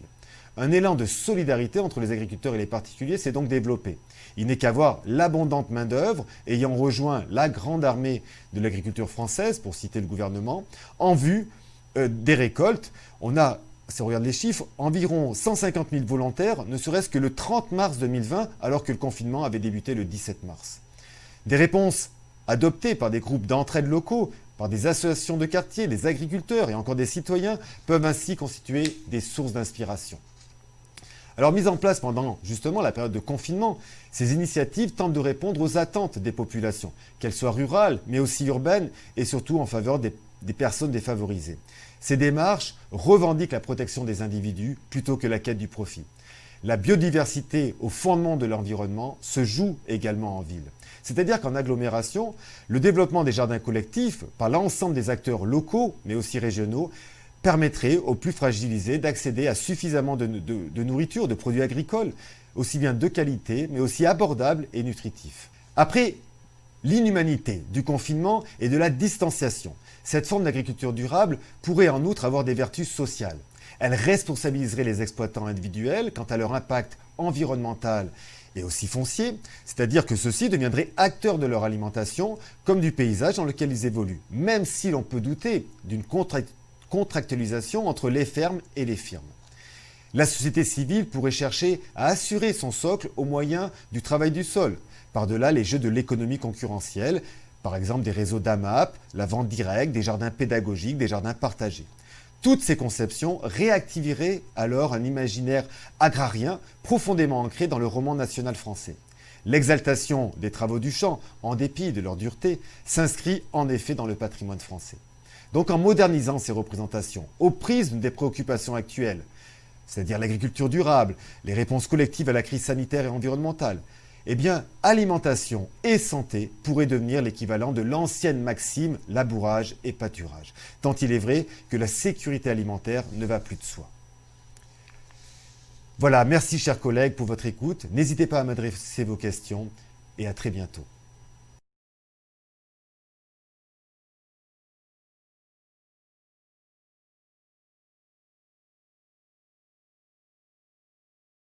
L'intervention de notre cher collègue aussi d'Australie, une intervention qui est pleine de leçons. Alors, c'était une réflexion, je dirais, philosophique, une réflexion scientifique.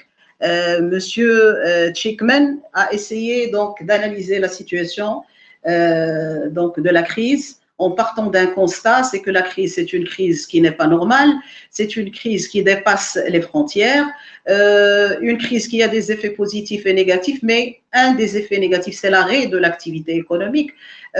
Donc, pour la majorité des entreprises, on a cette suspension de l'activité, mais aussi, il y a la décision de la fermeture des frontières qui fait que on va compter sur la production nationale, on va compter sur la production des entreprises locales et de ce fait-là, il faut penser à satisfaire le besoin, notamment le besoin alimentaire des consommateurs. Alors, pour y arriver certainement, on doit penser à une bonne gestion de cette activité agricole. Peut-être on va penser même à d'autres circuits, d'autres rouages en matière de cette une gestion qui peut porter sur les mécanismes de l'exploitation des fermes, des entreprises donc familiales et autres modalités pour arriver à cette satisfaction.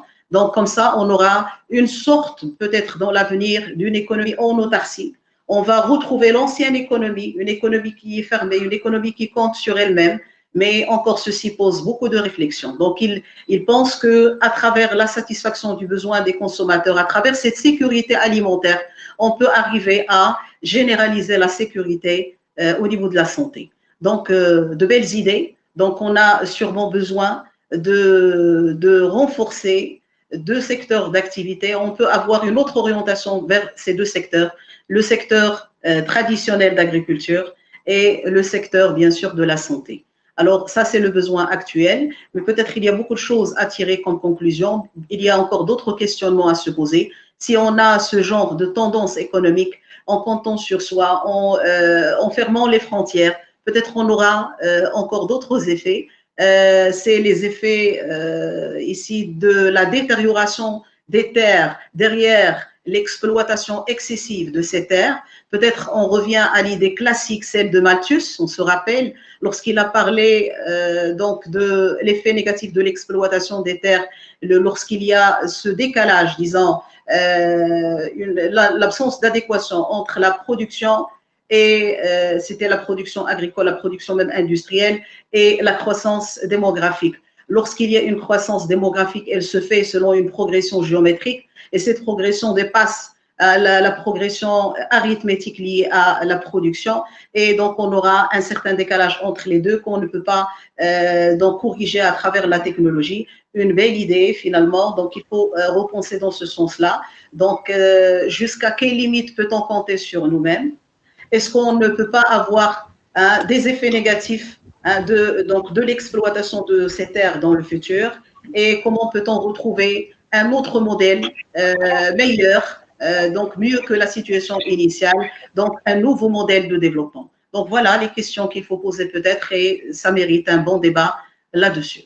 Donc certainement on remercie tous les participants à la fin de notre journée, parce qu'on a réparti la tâche en plusieurs axes d'intervention. Alors, on a commencé aujourd'hui par le premier axe qui focalise un certain ensemble de domaines, on l'a vu. Donc, pour récapituler, donc on a parlé de l'effet de la crise sur la stratégie d'industrie, on a parlé de l'effet de la crise sur les finances publiques et la relation avec Donc, lorsque c'est la finance qui va servir, l'économie qui va servir la société, on aura besoin de réformes. Et aussi, on a parlé des effets positifs et négatifs de la crise d'une façon générale. C'était l'intervention donc de M. Boubaker du Cameroun, l'intervention aussi de notre professeur M. Tchekmen donc au sujet de cette sécurité alimentaire qui est nécessaire actuellement pour servir le modèle, le bon modèle de développement, le modèle peut-être de l'avenir. Alors voilà, comme ça on termine. On doit se féliciter mutuellement. Et ça, c'est une première initiative au niveau de l'EST de Meknes. Mais c'est une initiative qui a réuni toutes les compétences, tous les spécialistes en économie, en gestion et en d'autres domaines, dans d'autres domaines. Et donc, bravo pour nous tous. Un effort qui est félicité. Et on remercie la présence de l'audience, certainement il y a les étudiants. Et on est arrivé à un nombre de plus de 80 participants. Donc voilà, ça c'est un gain pour nous, malgré les problèmes certainement de connexion, les problèmes qui existent chez tout le monde. Hein. En dehors des établissements publics, il y a toujours ce problème lorsqu'on travaille chez soi. Mais Inch'Allah, on va enchaîner demain avec l'autre axe d'intervention, avec bien sûr des enseignants du domaine de la communication, de la philosophie. On va parler de l'interaction entre la gouvernance et encore la communication. Dans quelle mesure encore la communication a agi positivement dans la gestion de la crise, ça c'est très intéressant aussi de savoir. Et voilà, cette interaction entre ces différents indicateurs et la santé. On aura aussi une intervention d'un bon informaticien qui va donc nous déceler le rôle de l'informatique en tant que chercheur dans le domaine de la biotechnologie. Donc, il va nous proposer des choses qui sont très intéressantes, qui sont scientifiques. Je ne sais pas, est-ce qu'on va pouvoir comprendre, mais tout dépend de la capacité d'explication de M. Mouhsin. Et on a tous certainement confiance dans ses explications. Il va nous aider. M. Mouhsin, c'est un bon chercheur. Sur ce plan-là, donc dans le domaine de la biotechnologie, il a des articles, il vient de publier des articles sur la crise et les effets de la crise de Covid. Il va donc nous proposer de belles choses scientifiques liées à la médecine, à la pharmacie. Et donc, on vous remercie tous. Certainement, il y a des interventions, on est là pour lancer le débat. Je ne sais pas de la part des enseignants ou encore de la part des étudiants. Et sinon, on boucle la boucle et on se félicite. Merci, professeur. Oui, c'est West. Donc, s'il y a des questions, selon le programme, on vous a programmé pour tout le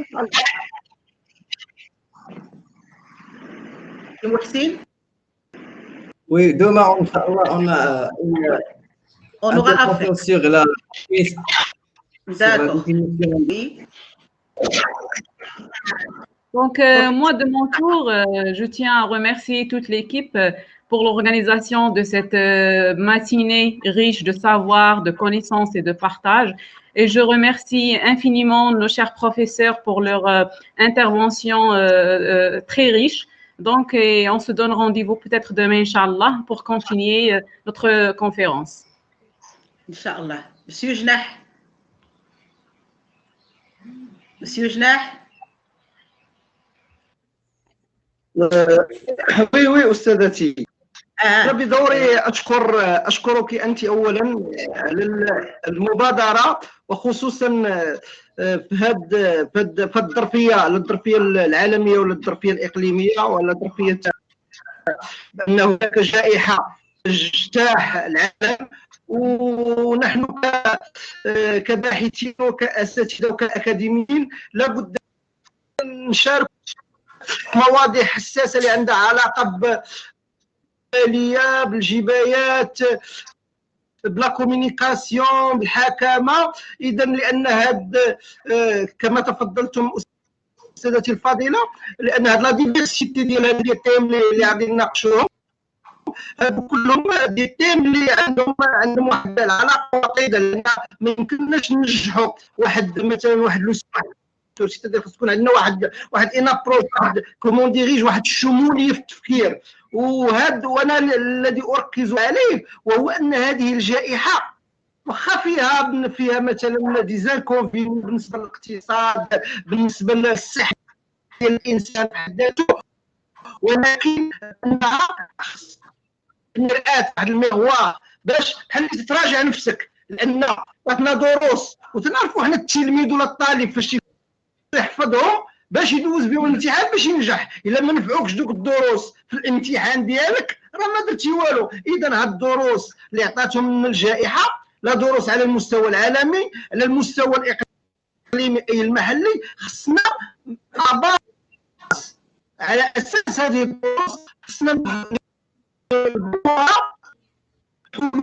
للخروج ما بعد كورونا. اذا ما بعد كورونا القرار المالي والجنائي خصهم يشوفوا شنو هما شنو استفدنا حنا من هاد الدروس.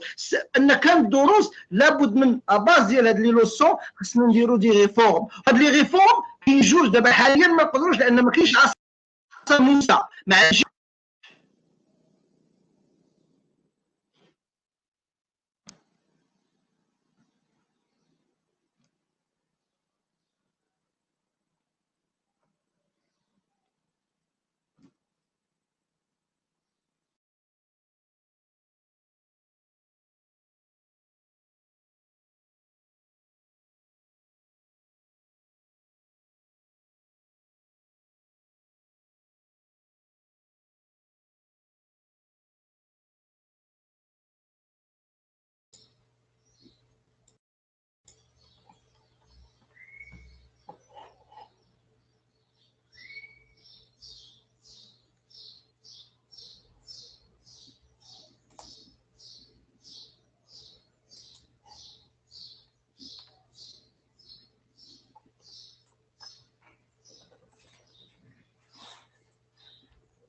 السلام عليكم.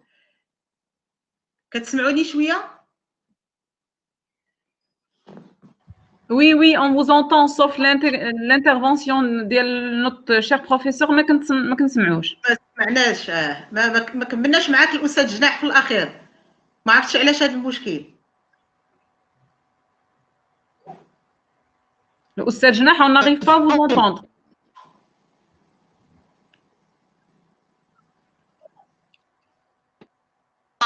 تسمعوني دابا؟ دابا مزيان. لا دابا مزيان. انا بخلاصه الخلاصه اللي يمكن لي بالنسبه لهاد لوكولو انترناسيونال ولا هاد الندوه العالميه، شنو هي الخلاصه؟ بان هناك لان لانتيتيكم لانتيتي ديال لا بانديمي ديال كاين لوسون اكتيميزير عندنا دروس استحضروا هاد الدروس وعلى اصلاحات جذريه وهيكليه، لان هاد الدروس استثمار الدروس ديال جائحه كورونا راه ماشي عاد جائحه ثاني ونساو داك الشيء ونرجعوا للسياسه الترقيعيه، سمحوا لي على هذا لو تيرم. خاصنا نديروا استراتيجيه على جميع المستويات. تكون عندنا شنو هي الاستراتيجيه؟ وهو تكون عندك واحد النظره على الامد المتوسط والبعيد. اذا انا بكل تواضع الفكره ديالي اللي بغيت نوصل دروس خلصنا من هذه الجائحه اللي عطاتنا ديال الاجتماع، عطاتنا موارد بشريه، عندنا كفاءات الحمد لله اللي استطعنا نديروا الكمامات، استطعنا نديروا الجهاز التنفسي، عندنا روح تضامنيه ما بين الفئات المجتمعيه لا الفقير لا الغني. اذا خصنا نستثمروا هذا الشيء في الاصلاحات ما بعد كورونا. وشكرا مره اخرى. شكرا جزيلا استاذ. مداخله قيمه وخاتمه ان شاء الله طيبه، فكنشكركم شكرا جزيلا، وكنتمنوا ان شاء الله نتلاقاو في الغد وبعد غد، لان باقيين عندنا بروغرام شيق ان شاء الله.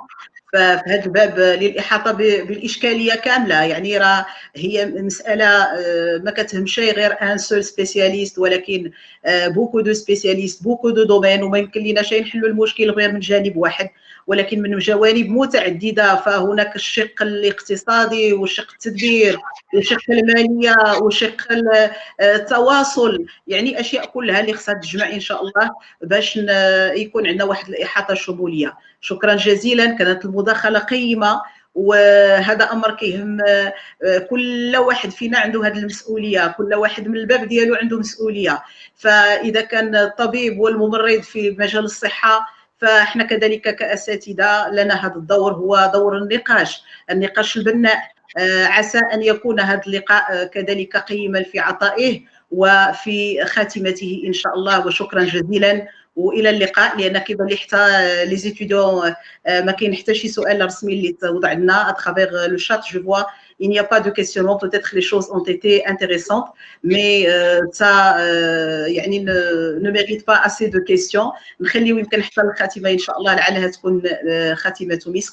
وشكرا جزيلا والى اللقاء.